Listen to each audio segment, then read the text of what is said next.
Queridos estudiantes, reciban un saludo de paz y bien.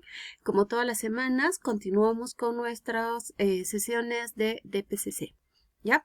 El día de hoy vamos a ver sobre cómo afecta la corrupción a las instituciones. ¿Bien? ¿Cuáles son las competencias que vamos a trabajar? Convive, participa democráticamente en la búsqueda del bien común. En las capacidades interactúa con todas las personas, construye normas, asume acuerdos, maneja conflictos, delibera sobre asuntos públicos y, sobre todo, participa en acciones que promueven el bienestar común. ¿Ya? ¿Cuál es el reto que nosotros vamos a tener en esta sesión? Ya después de esta sesión, chicos, ustedes van a tener que redactar un ensayo que responda a las diferentes preguntas planteadas en las sesiones anteriores. ¿Como cuáles? ¿Ya? Como ciudadanos y ciudadanas, dice, ¿cuál debería ser nuestra responsabilidad respecto a las normas, a las instituciones y a la democracia? ¿Cuál debe ser el rol de las instituciones públicas para atender las necesidades de los ciudadanos y ciudadanas y así contribuir a la convivencia democrática? ¿Ya? Entonces, chicos, de todos los temas que nosotros hemos venido trabajando, ustedes van a tener un soporte para poder realizar su ensayo. ¿Bien? Y antes de desarrollar, chicos, el tema, vamos a ver un pequeño video. ¿Ya? Vamos a ver ese pequeño videito. Ay, caramba. El Ejecutivo les dio dinero para que pudieran pensar en los más necesitados, pero algunos alcaldes y funcionarios municipales pensaron primero en sus bolsillos y los de sus familias. Hasta la Municipalidad Distrital San Pedro de Chana, en Ancash, donde se refiere que hay dos hermanos de una de las regidoras que han sido beneficiados en el padrón, así como también el esposo y el hermano de una funcionaria. No solo municipalidades, funcionarios de algunos ministerios también están siendo investigados por la Fiscalía Anticorrupción por varios delitos. Tanto la mascarilla del MINSA, tanto los ventiladores, como de los productos que han sido adquiridos por la policía, los fiscales vienen haciendo su mayor esfuerzo investigando y estamos seguros que vamos a tener una respuesta inmediata, ¿no? Fiscal Omar Tello, junto a su equipo desplegado por todo el Perú, han encontrado varias irregularidades. A la fecha están investigando a 10 municipios por presunta corrupción en la entrega de bonos y ganancias. En la Municipalidad Distrital de Tantarita, en Cajamarca, también se señala que un alto funcionario había beneficiado a su familia y a sus partidarios, ¿no? De su grupo político que lo llevó a la alcaldía. En cuanto al Ejecutivo, hay dos casos que han descartado las alarmas. La compra de ranchos fríos para la policía por un valor de 87 soles cada uno a una empresa de neumáticos y la compra de mascarillas que realizó el Ministerio de Salud. Según este informe elaborado por el propio MINSA, al área de compras, Linares, llegaron correos de otras entidades ofreciendo mascarillas a un costo menor del que fueron adquiridas. Sin embargo, no se tomaron en cuenta. El Ministerio de Salud defendió la adquisición diciendo que había premura en la entrega, pero a más de una semana de realizada la compra, las mascarillas no habían llegado a los almacenes. Fuimos a buscar a la empresa PMI Médica SAC, que vendió las mascarillas del Ministerio, pero en la dirección que figura en su página web no los encontramos. Buscamos comunicarnos por teléfono y está fuera de servicio. Pero que usted ha marcado no existe. Un trabajo de investigación que no puede parar y que incluso se realizan interrogatorios con videollamadas. Tal parece que la corrupción no respeta ni la forense. Muy bien. Entonces, jóvenes, miren, después de haber visto definitivamente este video, tenemos un sinfín de preguntas, nos deja un sinfín de sinsabores, ¿no? De ver de cómo es posible que en tiempo de crisis, ¿no? De necesidad, sobre todo por parte de la población, haya gente que se esté beneficiando de ello, ¿no? Sobre todo incrementar algún tipo de productos de primera necesidad que son sumamente necesarios para nosotros poder enfrentar el COVID-19, haya personas que tengan que sacarle provecho. Pues bien, de eso vamos a hablar sobre todo dentro de lo que es la interacción. ¿Ya, jóvenes? Pero primero, ¿qué es la corrupción? Siempre utilizamos a veces este término, lo escuchamos, es muy familiar para nosotros. ¿Pero qué es? Vamos a ver. Nos dice, la corrupción es el uso del poder sobre todo conferido por la función pública a una persona o grupo de personas para perpetrar acciones a favor de intereses particulares, ¿no? Es decir, que es el hecho de que yo voy a utilizar mi poder, el poder que tengo dentro de una institución pública, ¿ya? Dentro de las funciones públicas, es decir, trabajando para el mismo Estado, lo voy a utilizar ese poder que yo tengo, ¿para qué? Para mis intereses particulares, ¿ya? Este uso distorsionado de la función pública puede ser el resultado de la influencia de terceros sobre funcionarios involucrados o derivar de la propia iniciativa de servidores públicos que usan su cargo para beneficiar intereses particulares. Chicos, lamentablemente esta temporada de emergencia, de cuarentena, nos ha servido para, como quien dice, ver las cosas más crudas, ¿no? Ver noticias en el día a día de cómo una mascarilla que normalmente está en 15 soles hasta 20 soles, los funcionarios públicos los hacen pasar como hasta que están en 35 o 40 soles, etcétera. Lo mismo sucede con los menús supuestos o con los refrigerios que tenían que recibir las fuerzas policiales, las fuerzas armadas, etcétera, ¿ya? Entonces, ese uso de poder dentro de las funciones públicas de una determinada persona o de un grupo de personas para generar intereses particulares es corrupción, ¿ya? ¿Por qué decimos que la corrupción es un ataque a la convivencia democrática? ¿Por qué? Primero, porque atenta, al principio constitucional de igualdad ante la ley.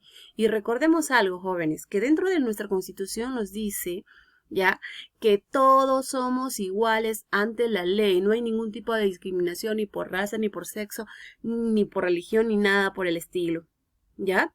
Pero cuando a ti no te tocó el bono, pero ves que tu vecino sí, pero sin embargo tiene mejores condiciones económicas, ¿qué sinsabor te queda?